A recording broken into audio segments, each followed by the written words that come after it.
buenas noches y bienvenidos una semana más al programa de la réplica de Popular Televisión Melilla, en el que estamos dedicando estos días precisamente a entrevistar a los candidatos y candidatas para el Senado y también para el Congreso. Por ahora pues estamos empezando por esas candidaturas para el Senado y después continuaremos, si puede ser, pues para esos candidatos a la Cámara Baja. Así que continuamos porque aún nos quedan partidos políticos por entrevistar y precisamente en esta primera parte del programa de este 27 de junio pues contamos con uno de los candidatos al Senado por Vox Melilla, y vamos a darle la bienvenida, es Rafael Ginel, así que muy buenas noches y gracias por estar con nosotros. Muy buenas noches, Paula, gracias a vosotros por la difusión que dais. Pues preguntar primero, ¿cómo asume esta candidatura al Senado para las elecciones del 23 de julio? Bueno, pues desde luego con mucha ilusión, sabiendo que hay mucho trabajo por delante, que hay que trabajar mucho, que la ciudad no puede quedarse anquilosada en los momentos en que está, son momentos críticos, y desde luego no va a ser por falta de ilusión y de trabajo el que nosotros presentamos para la ciudad para que mejore pues en todos los ámbitos que vemos que es tan necesario. También preguntarle por la elección de estas candidaturas, cómo ha sido el proceso, porque los medios de comunicación estábamos atentos, ¿no?, a todas esas candidaturas hasta el último día. ¿Cómo es el proceso para elegir desde Vox a las personas que optan por representar, en este caso a Melilla, pues sí, en el Senado serían 2 y en el Congreso pues una persona? Bueno, pues es sencillo, es decir, el Comité Ejecutivo Provincial, que en nuestro caso el de la ciudad autónoma, realiza una propuesta al Comité Ejecutivo Nacional y el mismo pues ratifica o modifica. En este caso pues ha aceptado la propuesta que se ha hecho desde el propio Comité Ejecutivo Provincial. También para ahondar un poquito más en este sentido, o sea, que ¿hay algún requisito, alguna línea roja, algo que pueda dar luz verde o no a estas candidaturas? Bueno, coméntanos más un poquito del proceso. Cualquier afiliado puede optar a ocupar uno de estos puestos. Cualquier afiliado que se preste o que se presente con un tiempo mínimo de afiliación de 6 meses, pues evidentemente podía presentar su candidatura a uno de estos puestos. Finalmente, pues de los presentados, pues esta candidatura fue la que resultó con votos más favorables para el Comité Ejecutivo. Se planteó en el Comité Ejecutivo Provincial, se pasó al Nacional, simplemente. Y ya simplemente se dio el visto bueno por parte de Nacional. Exactamente.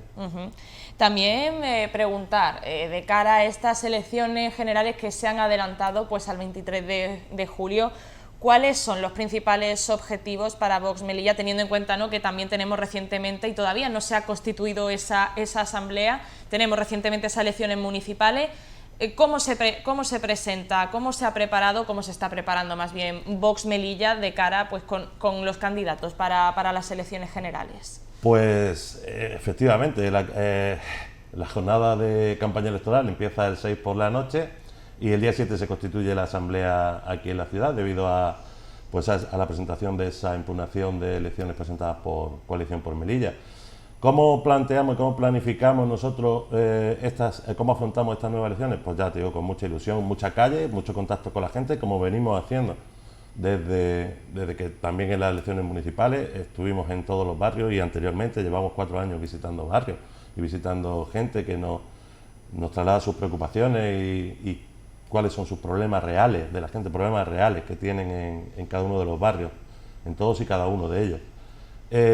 Nuestra intención es seguir estando en contacto directo con la gente. Desde las pantallas está muy bien, planteamos lo que sea, pero no perdemos de vista que lo más importante es lo que la gente, lo que los vecinos nos transmitan, y eso lo vamos a defender siempre. Y teniendo en cuenta que son diversas las competencias que asume el Estado conforme a Melilla, no es como una comunidad autónoma, pues por ejemplo, ¿qué se debe hacer, por ejemplo, en materia de sanidad, ahora que se está hablando mucho de ello aquí en Melilla por esos 3 meses de huelga de médicos? Y también en el sentido de que, bueno, ya ha habido novedades, porque el INGES ha anunciado ya nuevas contrataciones que se están efectuando de facultativos, tanto en el Hospital Comarcal como en los centros de salud. Aún así, pues habiendo tenido esa huelga de médicos durante 3 meses, que todavía continúa, ¿qué debe hacer para Vox? ¿Qué se debe implantar? ¿Qué políticas se deben hacer para garantizar una buena sanidad de Melilla, debido a que esto al final se retransmitirá supuestamente, según los representantes que haya, a las Cortes? Claro, por supuesto. Me va a permitir que te dé una breve pincelada, porque lo que es todo lo que es el programa electoral lo iremos desglosando en campaña, pero obviamente en donde no tenemos competencias directas locales, para eso estamos los representantes nacionales, o estaremos los representantes nacionales, para exigir que Melilla sea una ciudad atractiva para los profesionales. No podemos permitirnos que tengamos una sanidad de segunda división o de tercera, si me apura, con los médicos en huelga, con personal sanitario descontento en otros ámbitos, y esto hay que solucionarlo. Si el Ingesa no es capaz de hacerlo, pues tendrá que ser a través del Ministerio. Desde luego, lo que se trata es de hacer de Melilla una ciudad atractiva para el profesional, de manera que no solamente venga a cubrir expedientes y cuando se le acabe su contrato esté pensando nada más en marcharse de aquí.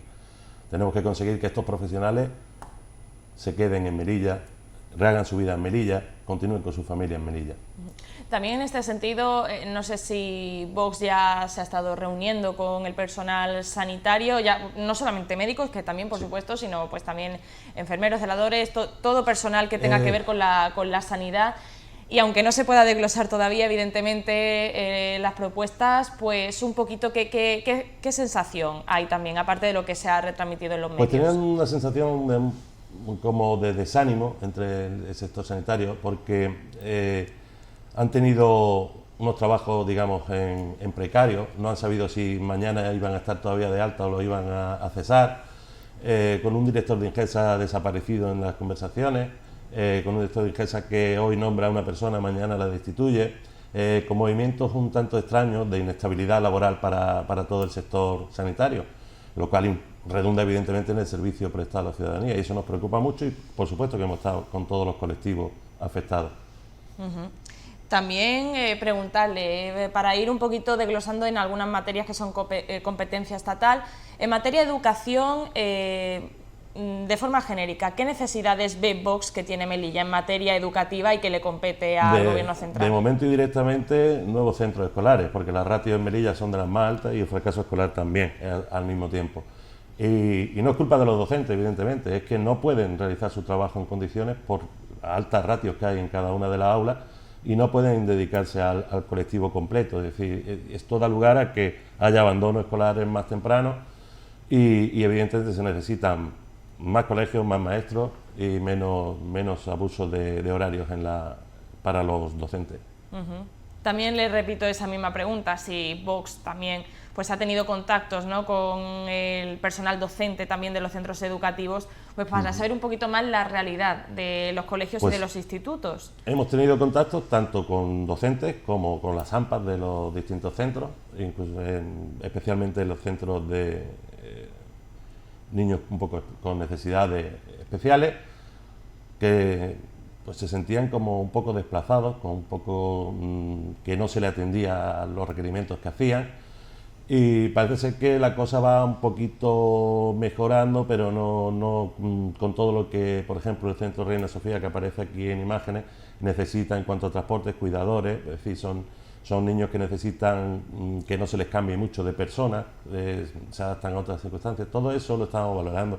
Y después también hay muchas madres preocupadas por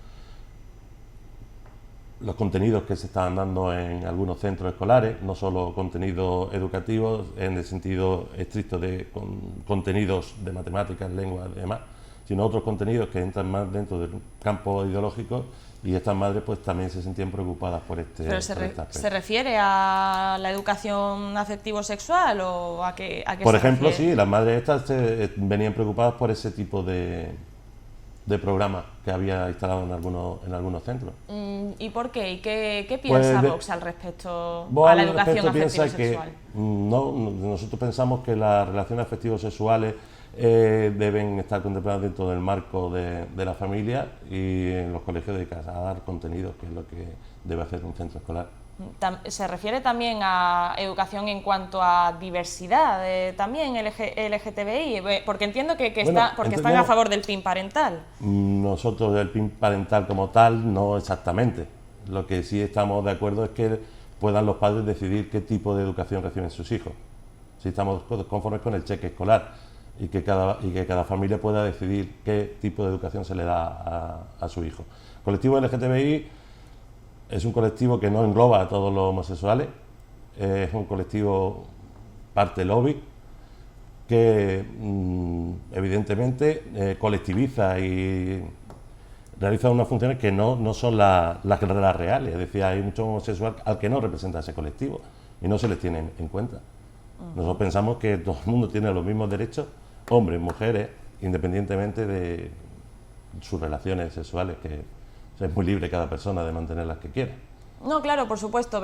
Por eso le pregunto en el sentido de si se educa en diversidad y para dar visibilidad y para normalizar, debido a que todavía pues se ven esos discursos de odio, pues realmente ¿cuál sería el problema realmente? Pero no sé cuál es el discurso de odio al que se refiere. ¿No lo conoce? No, discurso de odio no, desde luego que no. Nosotros no llevamos ningún discurso de odio. No, digo en la sociedad, no me refiero a nadie en concreto. Yo creo que la sociedad va evolucionando y conforme evoluciona la sociedad, evoluciona en cuanto a colectivos que tienen que hacerse más visibles, no tienen que hacerse menos visibles. Nosotros pensamos que todas las personas somos iguales. Por supuesto. Y todos necesitamos las mismas cosas, todos estamos en la pirámide de Maslow y por ahí nos movemos todos. Vamos a seguir para hablar de más materias también en competencia estatal. Sigo en este sentido debido a estas elecciones generales que ahí abordarán los representantes de Melilla en las Cortes.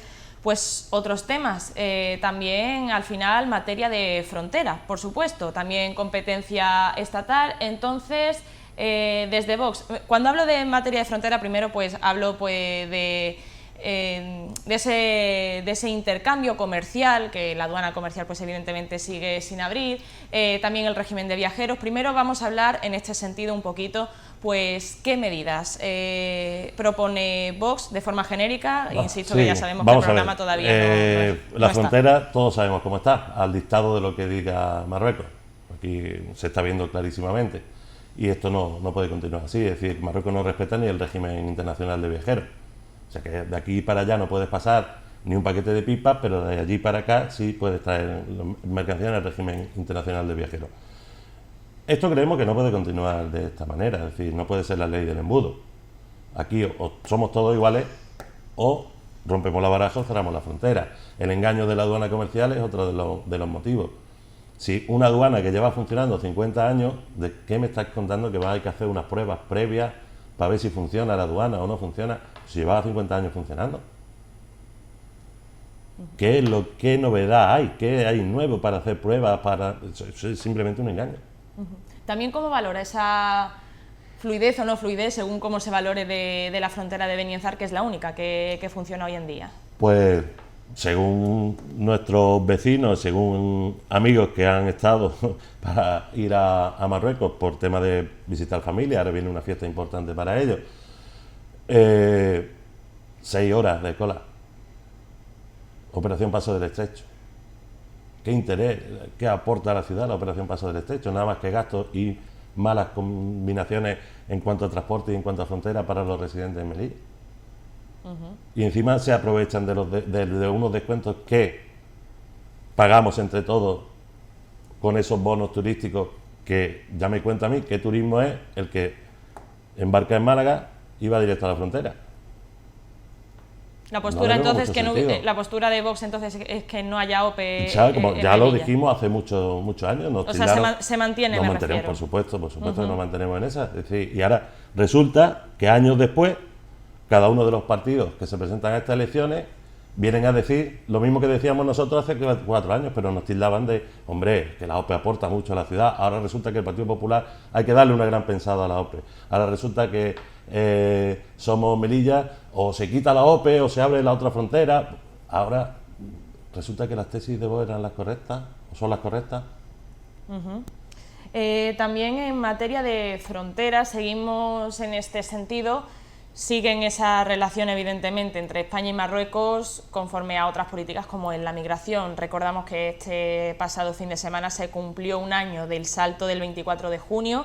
de 2022 ha habido una manifestación por parte de organizaciones que venían de varios puntos del territorio nacional. Entonces, en cuanto a materia migratoria, también quería preguntarle por un balance a Vox en cuanto a la gestión del ministro Grande Marlaska en este sentido, en cuanto a este salto en materias migratorias, pero también con lo último acaecido aquí en Melilla. Ahora lo que se ha visto pues es llegadas de embarcaciones por parte de decenas de personas que posiblemente sean pues de origen magrebí. Probablemente. Lo que las Fuerzas y Cuerpos de Seguridad del Estado vienen reclamando al ministro del Interior: más medios, más fuerza para poder controlar la inmigración ilegal. Nosotros no estamos en contra de la inmigración, por supuesto que no, y es un gran error que mucha gente piensa. Solo queremos una inmigración legal y ordenada, que es necesaria para muchos puestos de trabajo en España, pero no puede ser un asalto, no puede ser una invasión, porque no todos caben hasta un cierto número de personas en nuestro país. A partir de ahí empiezan a generarse problemas, y si se hace de forma desordenada y asaltando, no es posible. O sea, estaríamos totalmente en contra de ese tipo de inmigración. De la inmigración legal, por supuesto que sí. La inmigración legal, además, que es la que aporta, que la inmigración legal es la que realmente aporta, porque es la que realmente viene con su contrato de trabajo, viene con su aportación a seguridad social, sí aporta para pensiones. La inmigración irregular, pues en su más alto porcentaje, solo aporta gastos. Preguntarle qué gastos exactamente, y también quería insistirle un poco en la gestión de Marlaska. Quería insistir un poco en eso. ¿Qué valoración tiene de la gestión del ministro del Interior en este sentido? De momento, los contactos con la Fuerza y Cuerpos de Seguridad del Estado, todo dice lo mismo. Es decir, tampoco tiene un protocolo claro de actuación, que piden por activa y por pasiva, que se les dé un protocolo de actuación. No son capaces de decirle cómo deben actuar ante un asalto. No son capaces de decirle cómo se debe actuar en un salto y hasta dónde pueden llegar y qué tipo de fuerza se puede utilizar, que se lo digan por escrito. Porque lamentablemente, había heridos y fallecidos entre los asaltantes. Pero nadie se acuerda de los guardias civiles que estuvieron de baja y estuvieron hospitalizados, que también fueron agredidos. Y esto hay que valorarlo y ponerlo en valor. Son nuestros frenos en la frontera. Las fronteras se defienden. También ha concluido, ¿no?, en Sí. esta respuesta. Perfecto. También quería ya ir concluyendo esta entrevista pues hablando de esos pactos que siempre se están viendo qué escenarios puede haber, evidentemente, porque no se sabe cuáles van a ser los resultados de las elecciones hasta el mismo 24 de julio más bien.